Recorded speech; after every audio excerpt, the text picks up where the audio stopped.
He's not the first, and he probably won't be the last Hawk that is headed down to Cardinia Park. First, it was Isaac Smith a couple of years ago. Now, James Worpel has exercised his free agency right and has become a Cat. But what does it mean for the club he's left, the club he's landed at, and for those of us that play AFL Fantasy and SuperCoach in 2026? Does the Warpedo get back into our good graces, or is he going to stay irrelevant for 2026? We'll unpack all of that on this episode as we review the free agency move of James Worpel to Geelong.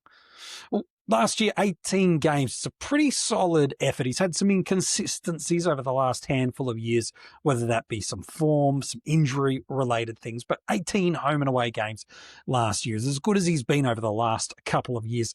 Mid-70s averages across the formats, 3 tons across each of the AFL Fantasy and SuperCoach formats, with the top score last year of 113 in AFL Fantasy and 121 in SuperCoach. So not an outstanding season from a fantasy football perspective, but if you're drafting on the keeper platform, look, it's okay, especially if you got it late or off the waiver wire or the player pool, wherever you landed it.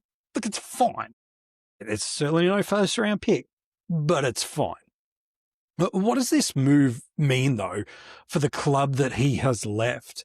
Because Hawthorn feels like they're in this fascinating position at the moment, and it all hinges on the club's ability or inability to land Zach Merrett. Because James was a pretty critical piece of this midfield structure. Now, we know there was one big absence for a lot of the year due to injury, and unfortunately it's not the first time that Will Day has missed big chunks of a football season.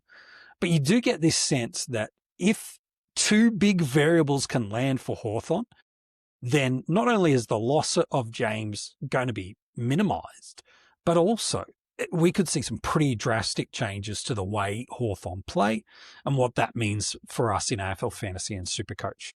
Jai Newcombe is the most constant and stable thing around that midfield for Hawthorn at the moment.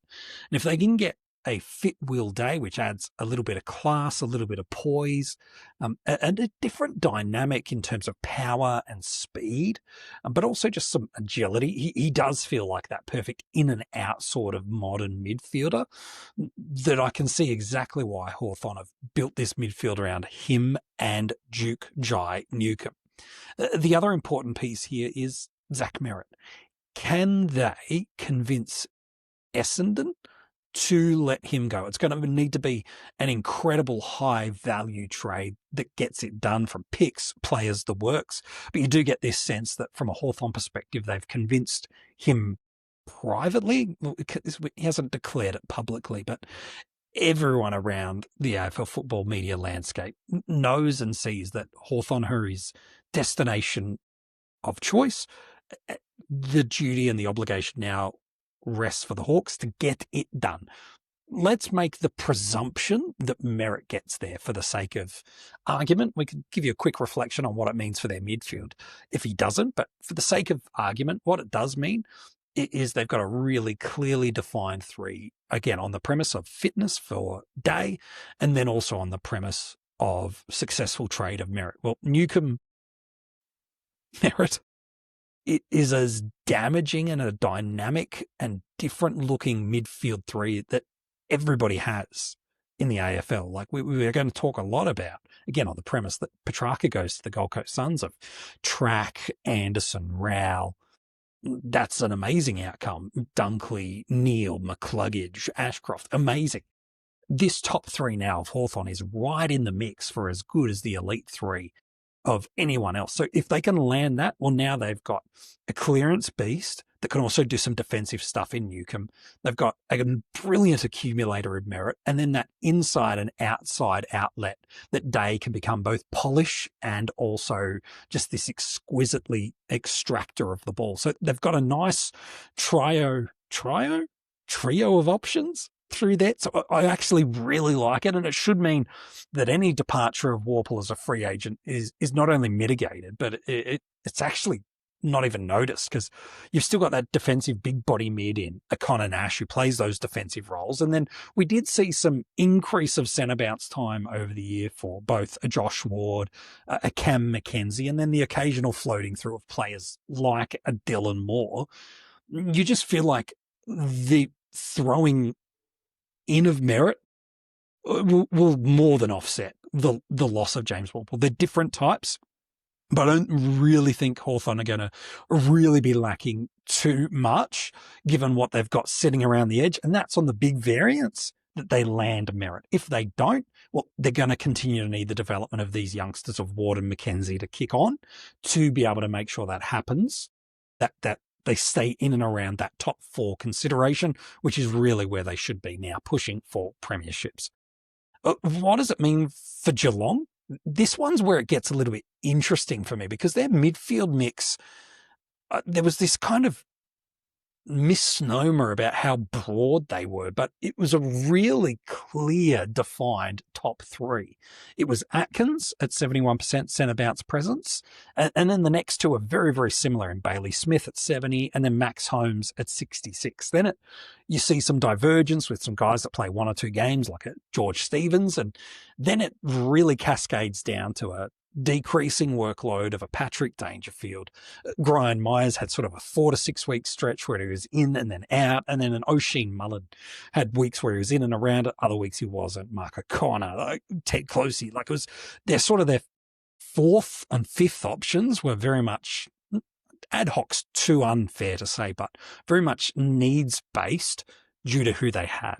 Now, one of the things that was probably a little bit of a knock on Geelong this year was just some inconsistencies around ball winnings. Part of that is, and that more being at stoppage moments, and part of that can be due to their rucks, which they believe they're going to be able to resolve with the trade request of Rowan Marshall. But also the other elements is, look, if Danger wasn't bursting out, winning the stoppage, it needed some in and under work of Atkins, because while Smith does have a good stoppage game, they'd ultimately rather Smith and Holmes being the second touch midfielder rather than the guy winning it at the coalface.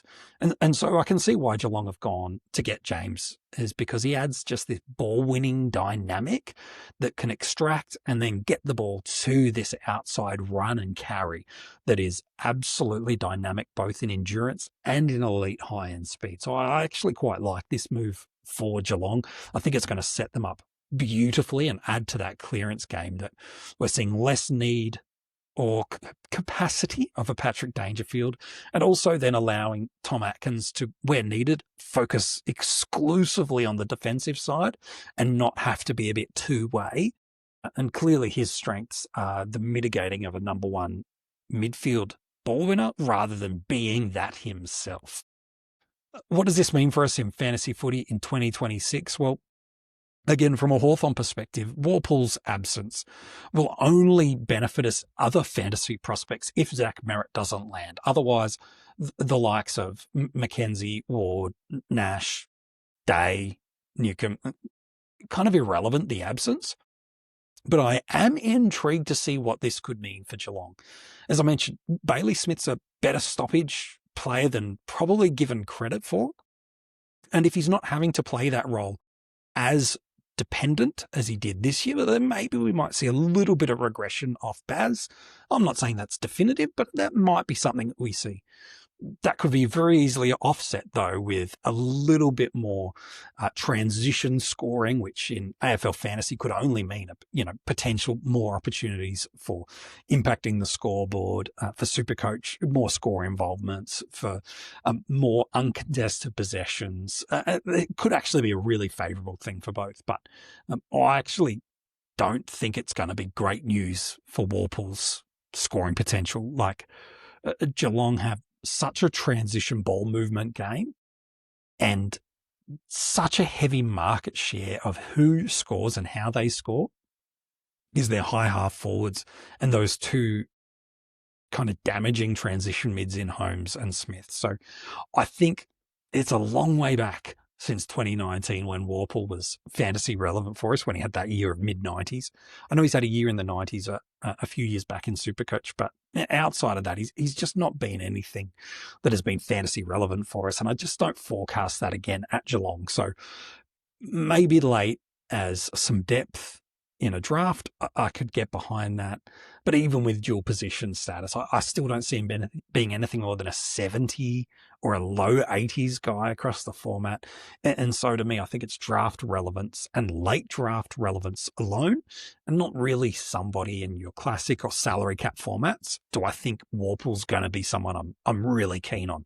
I'm intrigued to see how it impacts Holmes and Smith. I actually think it's going to be good for them. Now, it's hard for them to be better than they were this year, but I think it could be good for them. But I want to see exactly how this dynamic fits with Atkins, with Holmes, with Smith, and with Worpel as kind of their core four. And then does one of those guys kind of rotate out? Does a Smith and Holmes spend more times on the wing?